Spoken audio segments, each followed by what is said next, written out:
আসসালামু আলাইকুম ওয়া রাহমাতুল্লাহি ওয়া বারাকাতুহু। আলহামদুলিল্লাহ নাহমাদুহু ওয়া নুসাল্লি আলা রাসূলিহিল কারীম, আম্মা বা'দ। সুপ্রিয় ষষ্ঠ গণবিজ্ঞপ্তি প্রত্যাশী ভাই বোন, আপনাদের জন্য ব্রেকিং নিউজ হচ্ছে, কিছুক্ষণ আগে কিন্তু ষষ্ঠ গণবিজ্ঞপ্তি প্রকাশ করা হয়েছে। যদিও এখন এই সময়ে ওয়েবসাইটে আপলোড হয় নাই, কিন্তু কিছুক্ষণের মধ্যে আপলোড হবে ইনশাল্লাহ।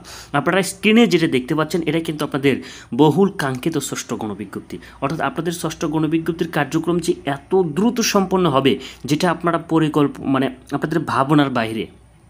তো সম্মানিত নিবেদন প্রত্যাশী ভাই বোন, এখানে আমি যেহেতু ষষ্ঠ গণবিজ্ঞপ্তির এই যে বিজ্ঞপ্তিটা দেওয়া হয়েছে, এখানে কিন্তু ডিটেলস মানে বিশাল কিছু দেওয়া আছে, মানে অনেক কিছু পড়তে গেলে ভিডিওটা অনেক বড় হয়ে যাবে।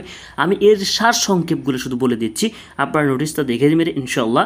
তো এখানে দেখুন যে এখানে কিন্তু একটা ষষ্ঠ নিয়োগ সুপারিশের জন্য বিজ্ঞপ্তি 2025 দেওয়া আছে, 16 জুন 2025 এটা প্রকাশ করা হয়েছে। তো এখানে বলা হয়েছে যে দেশের বেসরকারি শিক্ষা প্রতিষ্ঠানসমূহের স্কুল, কলেজ, মাদ্রাসা, কারিগরি, ব্যবসায় ব্যবস্থাপনা প্রবেশ পর্যায়ে এন্ট্রি লেভেল নিম্নবর্ণিত শিক্ষা প্রতিষ্ঠানের শূন্যপদ পূরণের লক্ষ্যে শিক্ষক পদে নিবন্ধন সনদধারী প্রার্থীর নিকট থেকে নিম্নলিখিত শর্তে আবেদন আহ্বান করা হচ্ছে। তো সম্মানিত নিবন্ধন প্রত্যাশী ভাই বোন, এখানে কিন্তু আপনারা দেখতে পাচ্ছেন যে এখানে কিন্তু শূন্যপদ হচ্ছে আপনার এমপিও যে প্রতিষ্ঠান, স্কুল কলেজ হচ্ছে 46,211টি এবং মাদ্রাসায় কিন্তু এমপিও হচ্ছে 53,501টি। অর্থাৎ আমি এর আগে আপনাদের জন্য শূন্য পদের যে একটা লিঙ্ক দিয়েছিলাম, ওখানে যেই শূন্যপদটা দেখেছেন ঠিক সেই শূন্যপদটাও এখানেই রয়েছে, সেম। একটু সামান্য কিছু পরিবর্তন হতে পারে। যাই হোক, মাদ্রাসার ক্ষেত্রে হচ্ছে 53,501টি শূন্যপদ, অর্থাৎ বিশাল সংখ্যক শূন্যপদ। কারিগরি এবং ব্যবস্থাপনায় হচ্ছে আপনার 1110টি শূন্যপদ, অর্থাৎ সর্বমোট শূন্যপদ হচ্ছে ষষ্ঠ গণবিজ্ঞপ্তির জন্য 1,822টি শূন্যপদ। 1,822টি শূন্যপদ হচ্ছে ষষ্ঠ গণবিজ্ঞপ্তির জন্য। তো এখানে আপনারা দেখতে পাচ্ছেন যে এই ষষ্ঠ গণবিজ্ঞপ্তির আবেদন কিন্তু প্রক্রিয়া শুরু হবে। যদিও গণবিজ্ঞপ্তি এখন হয়েছে, এখন তো আপনারা আবেদন করতে পারবেন না, কারণ আপনাদের কাছে সনদ নাই, আবার হচ্ছে আপনারা মেধা তালিকায় অন্তর্ভুক্ত হয় নাই। তো আসলে এই যে 22 জুন যেটা এখান থেকে আবেদন করতে পারবেন, এই এক সপ্তাহের মধ্যেই কিন্তু আপনাদের সনদ এবং মেধা তালিকা কিন্তু দেওয়া হবে। তো এই আজকে যদি 16 তারিখ, আজকে গণবিজ্ঞপ্তি প্রকাশ করা হয়েছে, কিন্তু আপনারা অনলাইনে আবেদন করতে পারবেন না। এই মাঝখানের এই সময়টুকুর মধ্যেই মেধা তালিকা এবং আপনাকে সনদ দেওয়া হবে। এরপরেই কিন্তু 22 জুন থেকে আপনারা আবেদন করতে পারবেন। তো আবেদনের জন্য যোগ্যতা এখানে কিন্তু ধরা হয়েছে, দেখতে পাচ্ছেন যে এখানে কিন্তু শুধুমাত্র ইন্ডেক্সের আবেদন করতে কিন্তু পারবে না, 35+ যারা আছে তারা আবেদন করতে পারবে না, এবং সনদের মেয়াদ যাদের 35+, সনদের মেয়াদ যাদের 3 বছর প্লাস হয়ে গেছে, সনদের মেয়াদ 3 বছর প্লাস হলেও কিন্তু তারা আবেদন করতে পারবে না। তো সেই ক্ষেত্রে দেখা যায় যে কিন্তু 17তম এবং 18তম নিয়েই কিন্তু এই ষষ্ঠ নিয়োগ সুপারিশ বিজ্ঞপ্তি, ঠিক আছে। তো এখানে কিন্তু আপনার যে বিষয়টা বলা হয়েছে যে আবেদনকারীর বয়স কিন্তু অবশ্যই 4 জুন 2025 খ্রিস্টাব্দ তারিখে 35 বছর বা তার কম হতে হবে।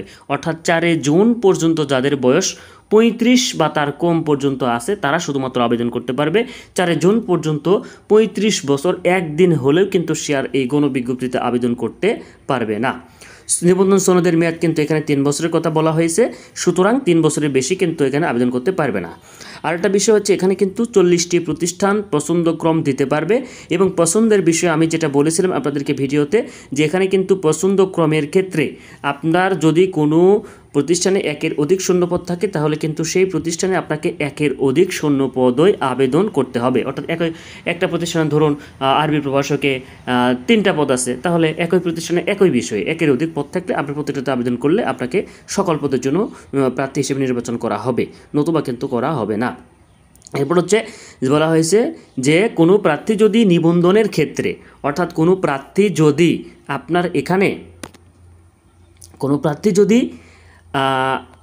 স্কুল পর্যায়ের ক্ষেত্রে কোনো প্রার্থী ধরুন আপনার এখানে স্কুল পর্যায়ে, কলেজ পর্যায়ে দুটাতে আবেদন করলো, তাহলে স্কুল পর্যায়ে যে প্রার্থী আবেদন করেছে, কলেজ পর্যায়ে আবেদন করেছে, কলেজ পর্যায়ে যদি হয়ে যায় তাহলে স্কুল পর্যায়ে থেকে তার আবেদন ডিলিট করা হবে অটোমেটিক্যালি। আর যদি কলেজ পর্যায়ে তার চাকরি না হয়, তাহলে তাকে কিন্তু স্কুল পর্যায়ে সিলেক্ট করা হবে। এর সাথে আপনাদের জন্য আরেকটা মানে যে বিষয়টা যুক্ত করা হয়েছে সেটা হলো এখানে নতুন করে আপনাদের জন্য এই গণবিজ্ঞপ্তি আবেদন করতেই একই সাথে আপনার পুলিশ ভেরিফিকেশনের ফর্মটাও পূরণ করতে হবে, অর্থাৎ একসাথে দুটাই করতে হবে, নতুবা কিন্তু আপনারা এখানে আপনার আবেদনপত্রটি বাতিল বলে গণ্য হবে। এটা কিন্তু খুবই গুরুত্বপূর্ণ বিষয়, এটা আপনারা দেখে নেবেন অবশ্যই। তো আপনাদের এই আবেদনের জন্য টোটাল 40টা প্রতিষ্ঠান মিলে ফি হচ্ছে 1000 টাকা, ঠিক আছে। এই প্রতিটা প্রতিষ্ঠানে কিন্তু 1000 টাকা নয়, 40টা প্রতিষ্ঠান মিলে কিন্তু 1000 টাকা। তো সমান্ত নিবন্ধন প্রত্যাশী ভাই বোন, এখানে আরও জটিল কিছু বিষয় আছে, আরও অন্যান্য বিষয় আছে। এই বিষয়গুলো নিয়ে কাম্য সংখ্যক শিক্ষার্থীর কথা কিন্তু বলা হয়েছে। তো আসলে এই বিষয়গুলো নিয়ে আমি পরবর্তীতে আরও ধারাবাহিকভাবে ভিডিও সম্পর্কে আলোচনা করব ইনশাল্লাহ। সবাই ভালো থাকবেন, সকলের জন্য শুভকামনা। আপনারা মনে রাখবেন যেখানে কিন্তু শুধুমাত্র 22 তারিখ থেকে আবেদন শুরু হবে, এই 22 তারিখের মধ্যেই কিন্তু আপনাদের মেধা তালিকা এবং ই সনদ দেওয়া হবে। এরপরে 22 তারিখ থেকে আবেদন শুরু হয়ে কিন্তু আপনাদের 10 জুলাই পর্যন্ত আবেদন চলবে। এই 10 জুলাই পর্যন্ত আবেদন চলাকালীন আবেদন করার পর কিন্তু 72 ঘন্টার মধ্যে ফি পেড করতে হয়। কিন্তু যারা 10 জুলাই আবেদন করলে তারা কিন্তু 13 জুলাই পর্যন্ত ফি দিতে পারবে, রাত 12টা পর্যন্ত। তো সকলের জন্য শুভকামনা থাকবে, আপনাদের কাঙ্ক্ষিত প্রতিষ্ঠানের জব হোক এই প্রত্যাশায় আজকে এতটুকুই। পরবর্তীতে আপনাদের আরও এগোনো বিজ্ঞপ্তি নিয়ে আরও বিস্তারিত আলোচনা করবো ইনশাআল্লাহ। সবাই ভালো থাকবেন। আসসালামু আলাইকুম ওয়া রাহমাতুল্লাহি ওয়া বারাকাতুহু।